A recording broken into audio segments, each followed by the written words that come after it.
Selamat sore untuk kita semua. Perkenalkan, nama saya Karolinanda Lukas. Saya mahasiswa semester 6 dari jurusan Sosiologi, Fakultas Ilmu Sosial dan Ilmu Politik, Universitas Nusa Cendana Kupang. Di kesempatan kali ini saya akan menjelaskan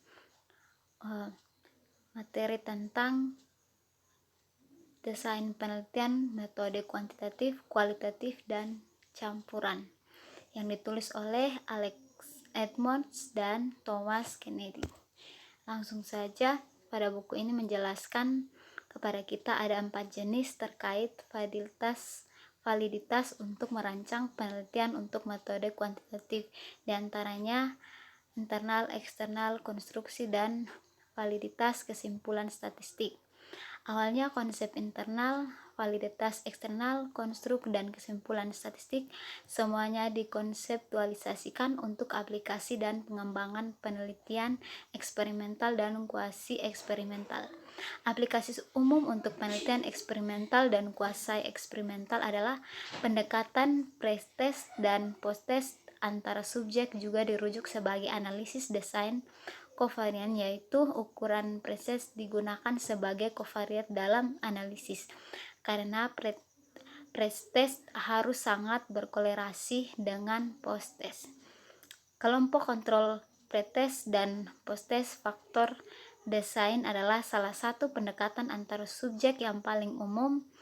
Regresi sering disebut sebagai desain RD. Pendekatan RD mempertahankan struktur desain yang sama sebagai dasar desain pretest dan posttest antara subjek.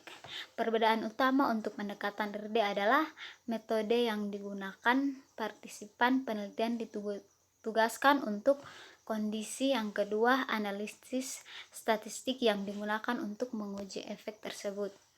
Secara khusus, peneliti menerapkan RD pendekatan sebagai cara untuk menugaskan peserta ke kondisi dalam desain struktur dengan menggunakan nilai cutoff atau kriteria pada sesuatu yang telah ditentukan ukuran kuantitatifnya, biasanya variabel dependen tetapi tidak selalu. Pertimbangan teoritis dan logistis digunakan untuk menentukan batas akhir kriteria. Kriteria cutoff dianggap sebagai keuntungan atas pendekatan yang secara acak sebagai cara untuk menargetkan peserta dan menugaskan mereka ke program atau pengobatan yang sebenarnya. Desain yang paling dasar yang digunakan dalam pendekatan RD adalah desain kelompok kontrol pre-test, post-test dua kelompok. Namun sebagian besar desain diterapkan sebagai pendekatan antara subjek dapat menggunakan pendekatan RD sebagai metode penugasan ke kondisi dan analisis regresi selanjutnya. Pendekatan RD ini juga dapat diterapkan menggunakan data dari database yang masih ada sebagai alat untuk menyimpulkan kualitas tanpa merancang yang benar mengenai kriteria. Batasnya adalah 50 berdasarkan peringkat komposit 38 hingga 62. Itu yang mendapat nilai di bawah 50 ditugaskan ke kelompok kontrol, dan mereka yang berada di skor ini ditugaskan ke kelompok.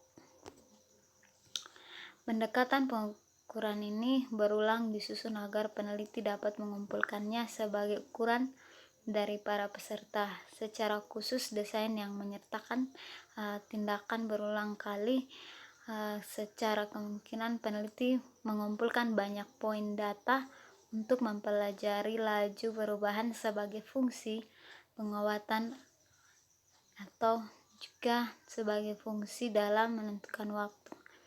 Ini jenis desain biasanya lebih maju yang memerlukan analisis statistik lanjutan untuk meringkas data tersebut. Kebanyakan setiap pendekatan atau metode ini khusus metode pendekatan secara tunggal harus menggunakan pendekatan pengukuran secara berulang kali. Pendekatan ini memungkinkan adanya satu unit analisis untuk berfungsi sebagai kontrolnya sendiri untuk meminimalkan efek penguatan tersebut. Desain yang menggunakan pendekatan pengukuran berulang juga berguna dalam sebuah studi saat memeriksa tren atau fenomena selama periode yang ditentukan oleh waktu. Ada beberapa desain yang menggunakan pendekatan pengukuran secara berulang. Penting untuk memperjelaskan bahwa desain dalam tindakan secara berulang kali. Pendekatan ini diklasifikasikan sebagai eksperimental selama peserta dihadapkan pada setiap kondisi, yaitu harus adanya keseimbangan, harus juga disertai dengan efek secara sequencing adalah yang dimana adanya ancaman terbesar bagi validitas internal di dalamnya pendekatan ini. Dalam buku ini menjelaskan kepada kita bahwa etnografi merupakan pendekatan yang dikembangkan untuk mendeskripsikan budaya. Ini termasuk budaya yang memiliki karakteristik kelompok yang sama seperti nilai, keyakinan, atau juga ide. Peneliti etnografi adalah seorang yang tertarik untuk memahami cara hidup lain dari sudut pandang peserta yang membentuk budaya atau kelompok yang dipelajari. Karena itu, perspektif ini didasarkan pada pemahaman apapun yang berhubungan dengan manusia beserta perilaku dan keyakinannya. Hal ini juga sangat cocok untuk bidang pendidikan dan ilmu sosial dan perilaku, termasuk bidang studi yang lebih baru seperti penelitian budaya dan juga hubungan dengan adanya situs web atau internet. Etnografi dapat didefinisikan sebagai penelitian yang dirancang untuk mendeskripsikan dan menganalisis kehidupan sosial dan budaya dari sistem sosial tertentu berdasarkan pengamatan tentang apa yang sebenarnya dilakukan orang. Peneliti tertanam di dalamnya budaya, memperhitungkan secara langsung sebuah keyakinan, motivasi, dan perilaku individu dalam suatu kelompok. Data yang dikumpulkan digunakan sebagai suatu alat untuk mendokumentasikan kehidupan peserta dalam konteks budaya. Yang kedua, memahami pengalaman individu dan budaya dalam budaya. Yang ketiga, menafsirkan perilaku yang dibentuk oleh konteks budaya. Pendekatan teori dasar pertama kali dikembangkan oleh Glasser dan Strauss sebagai cara untuk menghasilkan teori itu berdasarkan data itu dikumpulkan dan dianalisis secara sistematis.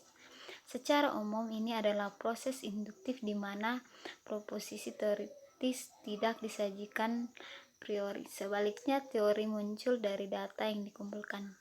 Namun, proses ini seringkali menjadi aduktif dengan pengujian teori yang terjadi saat muncul dari data. Teori yang muncul terus-menerus dibandingkan dengan bukti yang dihasilkan data baru yang dianalisis seperti dalam metode komparatif konstan.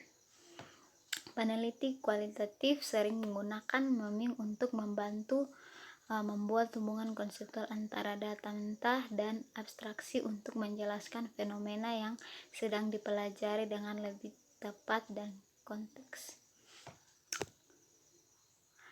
Menurut Corbin, teori Grodder yang baik harus sesuai dengan fenomena, memberikan pemahaman, menyediakan secara umum di mana teori mencakup variasi yang luas dan abstrak, cukup untuk diterapkan pada berbagai konteks. Yang terakhir, menyediakan kontrol dalam arti menyatakan kondisi di mana teori tersebut menerapkan dan menjelaskan dasar tindakan yang wajar. Kesimpulan dalam buku ini membahas beberapa desain penelitian yang paling umum di kuantitatif, kualitatif, dan metode campuran. Buku ini belum memasukkan pendekatan secara evaluasi atau model evaluasi program dalam buku ini. Pendekatan evaluasi terutama digunakan untuk menilai dan mengevaluasi manfaat atau nilai seluruh program atau produk atau juga proses suatu program.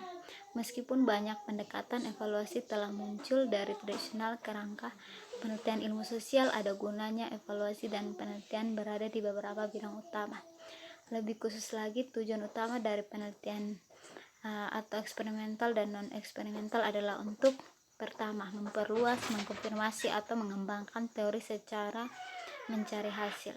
menggeneralisasi temuan dalam metode. Yang ketiga, menyebarluaskan hasilnya.